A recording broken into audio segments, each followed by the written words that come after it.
Hello दोस्तों, मैं AK Singh from mysterious class storage.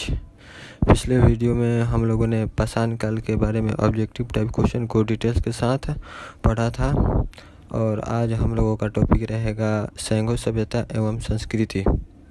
इसके बारे में हम आज ऑब्जेक्टिव टाइप क्वेश्चन का अध्ययन करेंगे। अब आते हैं अपने पहले क्वेश्चन की ओर। इससे पहले मैं आपसे कहना चाहूँगा कि अभी तक आपने इस चैनल को सब्सक्राइब नहीं किया है तो जल्द से जल्द सब्सक्राइब करें और वीडियो को लाइक ज़रूर करें। अब आते हैं पहले क्वेश्चन की ओर। मानव समाज विलक्षण है क्योंकि वह मुख्यतः आश्रित होता है, तो इसका आंसर होगा आपका संस्कृति पर। अब आते हैं दूसरे क्वेश्चन की ओर। हड़प्पा निम्नलिखित में से किस सभ्यता से संबंध है? इसका आंसर होगा आपका सिंधु घाटी सभ्यता। हड़प्पा नामक पूरा स्थल सिंधु घाटी सभ्यता से संबंधित है। इस सभ्यता का प्रथम पुरातात्विक प्रमाण हड़प्पा से प्राप्त होने के कारण सेंगो सभ्यता को हड़प्पा सभ्यता के नाम से भी जाना जाता है। कालानुक्रम की दृष्टि से यह सभ्यता मिस्र एवं मेसोपोटामिया की प्राचीन सभ्यताओं के समकालीन थी। अब आते हैं तीसरे क्वेश्चन की ओर। सिंधु सभ्यता संबंधित है, तो इसका आंसर होगा आपका आदि ऐतिहासिक युग से। लेखन कला के ज्ञान से पहले का कालखंड आदि ऐतिहासिक कालखंड होता है। भारतीय इतिहास में 2500 ईस्वी पूर्व से 600 ईस्वी पूर्व का कालखंड आदि ऐतिहासिक कालखंड माना गया है। सेंगो सभ्यता आदि ऐतिहासिक काल की सभ्यता है क्योंकि यहाँ पर लेखन कला का ज्ञान तो है किंतु इतिहास निर्माण के इसका प्रयोग नहीं किया जा सकता है। अब आते हैं चौथे क्वेश्चन की ओर। सिंधु घाटी की सभ्यता गैर आर्य थी क्योंकि इसका आंसर होगा आपका ए, वह नगरीय सभ्यता थी। सिंधु घाटी की सभ्यता गैर आर्य मुख्य रूप से इसलिए थी क्योंकि वह नगरीय सभ्यता थी जबकि आर्य सभ्यता ग्रामीण थी। अब आते हैं पांचवें क्वेश्चन की ओर। सिंधु घाटी सभ्यता को आर्यों से पूर्व की रखे जाने का महत्वपूर्ण कारक है। इसका आंसर होगा आपका डी, मृदभांड। अब आते हैं छठे क्वेश्चन की ओर।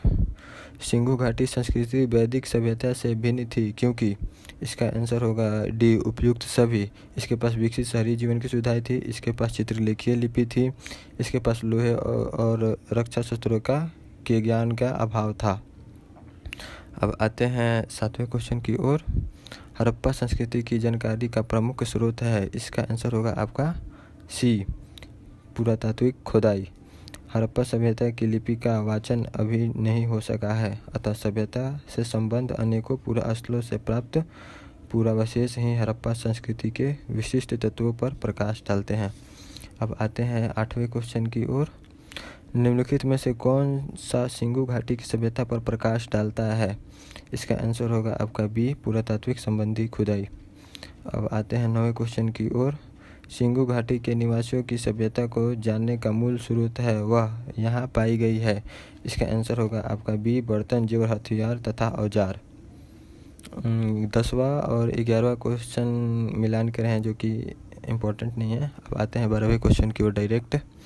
12वां क्वेश्चन आपका होगा भारत में चांदी की उपलब्धता के प्राचीनतम साक्ष्य मिलते हैं। इसका आंसर होगा आपका ए, हड़प्पा संस्कृति में। हड़प्पा वासियों को चांदी की जानकारी थी। मोहनजोदड़ो और हड़प्पा के निवासियों के मध्य इसके विधिवत पर्वों के साक्ष्य मिलते हैं। ये लोग राजस्थान की जावर और अजमेर खानों से चांदी प्राप्त करते रहे होंगे। अब आते हैं 13वें क्वेश्चन की ओर। हड़प्पा में मिट्टी के बर्तनों पर सामान्यतः किस रंग का उपयोग हुआ था? इसका आंसर होगा आपका ए, लाल। प्रारंभिक हड़प्पा सभ्यता में पैर से चलित चाक का प्रयोग किया जाता था। परिपक्व हड़प्पा के दौर में हाथ से चलित चाकों का प्रयोग किया जाने लगा था। डिजाइन के आधार पर इन बर्तनों की दो श्रेणियां थी। एक तो बिना डिजाइन वाले बर्तन पर, दूसरे चित्रित मृदभांड। मृदभांडों को बनाने वाली मिट्टी में रेत का मिश्रण किया जाता था जिनको पकाने पर यह हल्के भूरे लाल रंग का रूप ग्रहण कर लेती थी। इन मृदभांडों के ऊपरी हिस्सों में लाल रंग की पुताई कर दी जाती थी तथा निचले हिस्से में काले रंग से विभिन्न प्रकार की चित्रकारी की जाती थी। अब आते हैं 14वें क्वेश्चन की ओर। मूर्ति पूजा का आरंभ कब से माना जाता है? इसका आंसर होगा आपका ए, पूर्व आर्य। मूर्ति पूजा का प्रारंभ पूर्व आर्य काल से माना जाता है। सेंगो सभ्यता में मूर्ति पूजा प्रचलित थी। इसके उदाहरण अनेक सेंगो पुरास्थलों से प्राप्त मातृदेवी की मृण मूर्तियाँ हैं। अब आते हैं 15वें क्वेश्चन की ओर। निम्नलिखित पशुओं में से किस एक का हड़प्पा संस्कृति में पाई मोहरों और टेराकोटा कलाकृतियों में निरूपण नहीं हुआ था? इसका आंसर होगा आपका ए, गाय। हड़प्पा संस्कृति की मोहरों एवं टेराकोटा कलाकृतियों में गाय का चित्रण नहीं मिलता, जबकि हाथी, गैंडा, बाघ, हिरण, भेड़ा आदि का अंकन मिलता है। गाय को महत्व वैदिक काल में प्राप्त हुआ। 16वां क्वेश्चन मिलान करे हैं जो कि BBI नहीं है। अब आते हैं 17वें क्वेश्चन की ओर। एक जूते हुए खेत की खोज की गई थी। इसका आंसर होगा आपका बी, कालीबंगा में। इस प्रकार हम आज का वीडियो समाप्त करते हैं।